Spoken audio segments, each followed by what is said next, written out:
Salut à tous et bienvenue sur la ferme du mineur, c'est SMK pour vous servir. Avant de commencer cette vidéo, je voudrais faire une petite annonce. On est de retour sur Discord. C'est vrai qu'on était pas mal absent par manque de temps. Donc du coup, on a réouvert le Discord de la ferme du mineur. N'hésitez pas à venir nous rejoindre, que ce soit pour discuter ou si vous avez des questions à poser. C'est un plaisir de vous aider. Et surtout, si la vidéo vous a plu ou pas, justement, n'hésitez pas à mettre un like, un commentaire. C'est ça vraiment qui nous aide à avancer tous les jours et ça fait vraiment plaisir. Donc sur ce, je vous embête pas plus, vous trouvez toutes les infos en description. Je vous souhaite une bonne vidéo les gars. Numéro 1, le Genesis Block. Dans le tout premier bloc de la blockchain Bitcoin, il apparaît un message écrit par Satoshi Nakamoto. On peut y voir la phrase « The time free January 2009.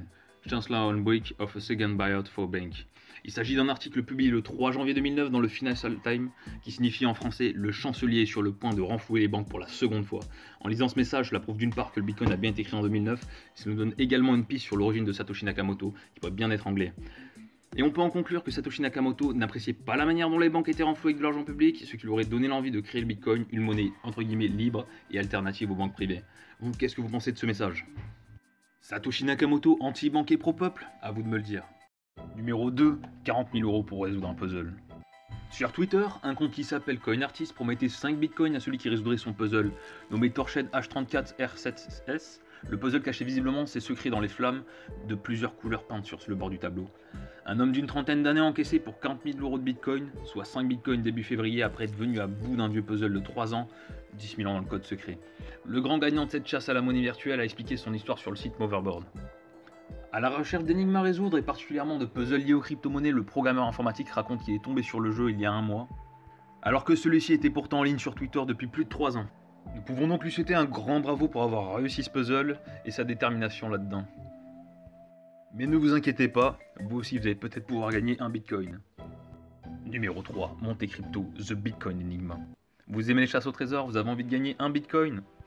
Eh ben vous êtes bien tombé, ce jeu est disponible sur Steam depuis le 20 février.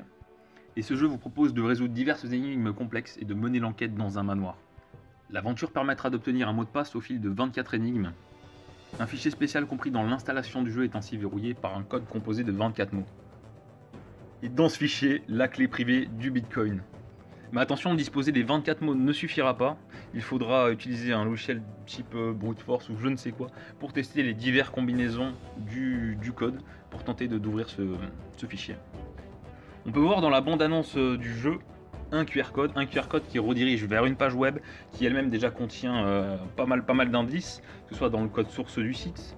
Il y a également une page où on peut s'abonner à la newsletters qui est censée envoyer des mails à tous ceux qui sont inscrits, des petits indices au fur et à mesure du temps.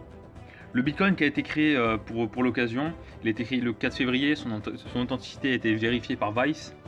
Donc voilà, que dire de plus, partez à la chasse au Bitcoin, tentez de le remporter et amusez-vous bien.